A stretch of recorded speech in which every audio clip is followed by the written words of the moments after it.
As a journalist, I often felt a little blind. I felt like I wasn't seeing the whole picture, and I struggled to see the whole picture. And the moment I started doing art, that feeling went away.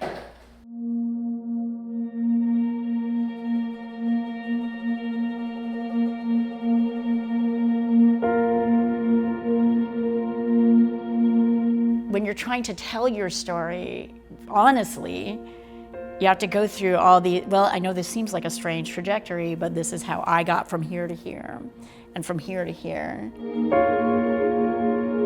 When I graduated from school in 1990, I went right into journalism as a profession. I worked for a small newspaper in Portsmouth, New Hampshire. I went to another small newspaper, slightly larger, in North Carolina, Wilmington. I came back to the West Coast and worked for a small daily outside Seattle, Washington. And then I was like, I gotta get out of this small daily newspaper thing. So I just left the country, planning to travel through Asia for a year by myself. And then I decided I liked it, and I decided I wanted to stay in Hong Kong. I liked Hong Kong. This was '96. It was the year before the handover to China. And I kind of rolled around and strangely, very luckily, got a job with Time magazine there as a reporter. I think that was kind of the moment that I felt like I had broken free of these kind of small dailies, and this was my future.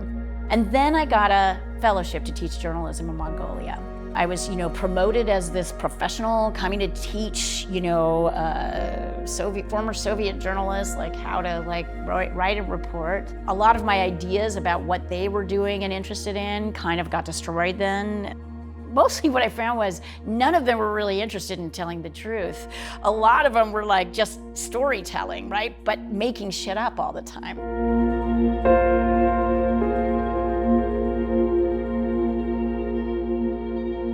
I knew that I wanted something different, but I didn't know what it was.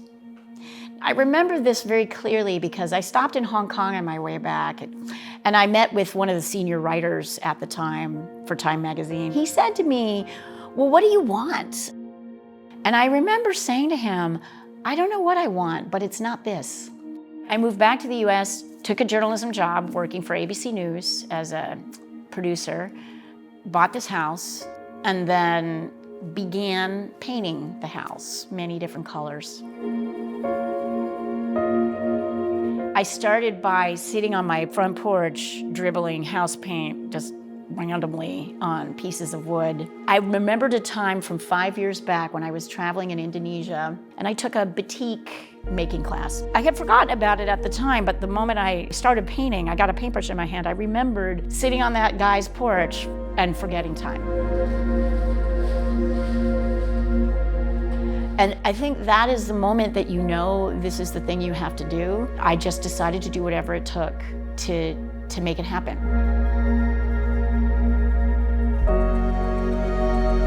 I spent 5 years back in Seattle trying to confusedly become an artist, with this skill set that I couldn't really use in the same way. So after about 5 years of bartending and renting to lots of renters in the house, I decided I really couldn't maintain that lifestyle. I had to simplify, and I wanted to get out of the US. So I went to Eastern Europe and met as many artists as I could.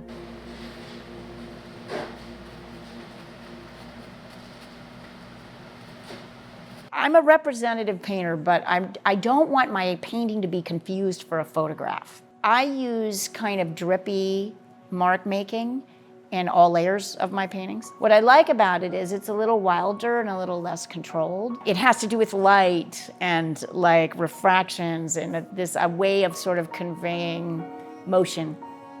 So most of my paintings have drips in them in some way, incorporated in all levels. My art process is a very specific underpainting. I do the first layers in red, yellow, and orange, and very bright and very loose. And then I push it back with a transparent glaze of blue. So my base that I start the actual colors on, it looks very dull. Crazily, that base is what causes the colors to pop. I always have several series going on at any time. I have a kind of Northwest nature series that features ferns a lot. Desert nature series that focuses on cacti. I live in the city, so I always have a cityscape going. I love the coast, and so there are these kind of crazy coastal cypress trees that I like to paint a lot. So those are kind of my main series, and I always have one or two of those going, or one planned. But right now, I'm playing around with watercolor.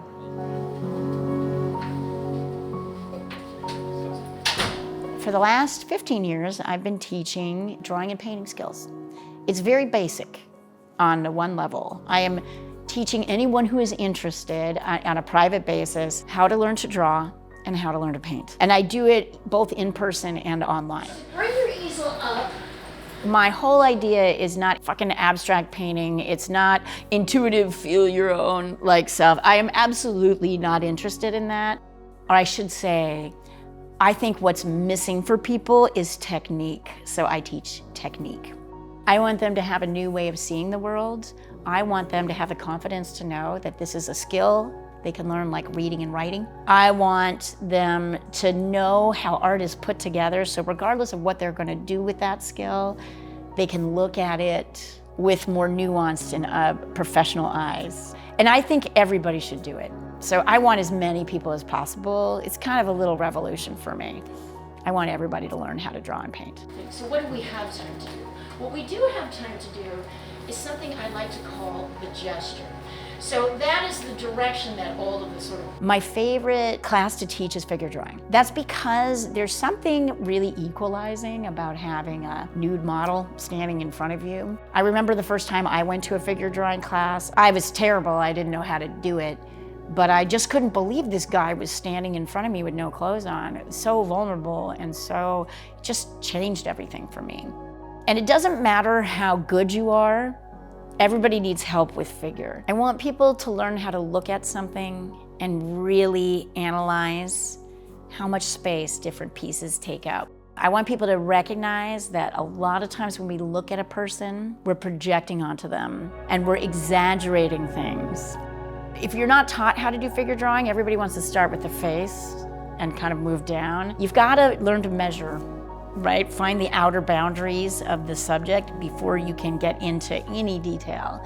And so I want people to understand the natural way to construct something on a two-dimensional surface that is three-dimensional, and really learn to look at it and see what's in front of them and not what they would like to see, not what they want to focus on.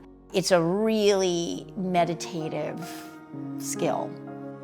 And it's also really good for pulling back your judgments about a person, which might be right or might be wrong. A lot of my students don't start art until they're adults, so they feel very intimidated by it and they think they can't do it, it's too late. And I didn't start painting until I was 32, and there were a lot of things I didn't know about art. And so what I tell people is, hey, you can be any age and decide to do this. You can have decided you couldn't do it your whole life, but you totally can. And it's more like you have to have a desire to do it. It's like a fire catches you. So every artist, I think, needs at least one gallerist who will sell your work for you. My favorite is in Astoria, Oregon, a small gallery called Cambium Gallery.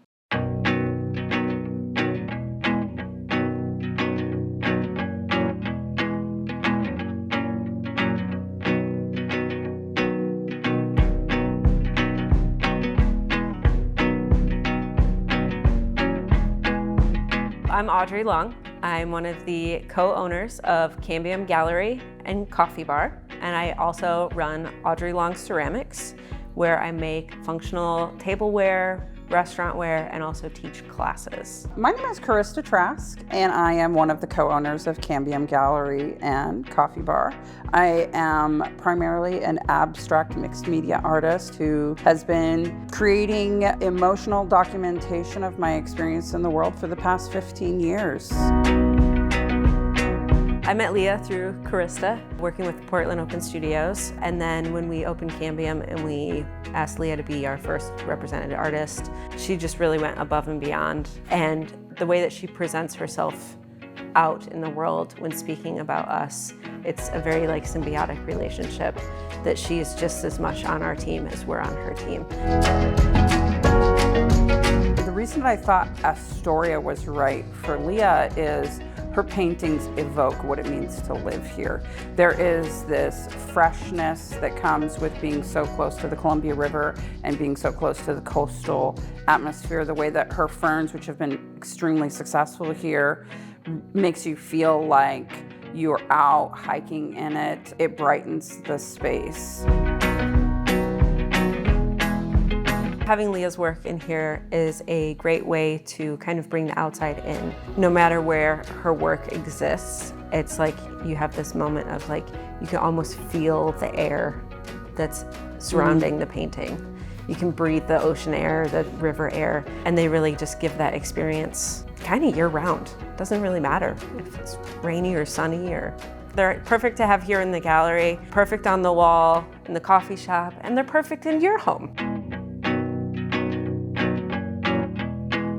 One of the most, I think, important things about working with Leah is that she is extremely approachable.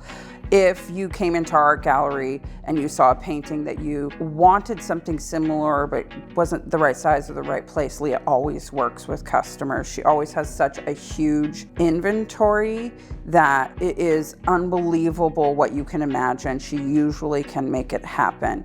It can be daunting or scary to talk to artists, or you feel like that isn't something that you're comfortable with, but Leah is a pro. She makes it very easy for customers to find what they're looking for. She's become such a dear friend at this point.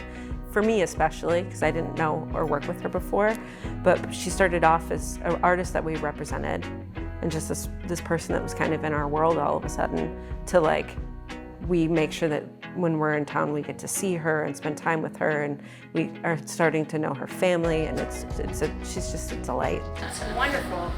So what I love about these is how much they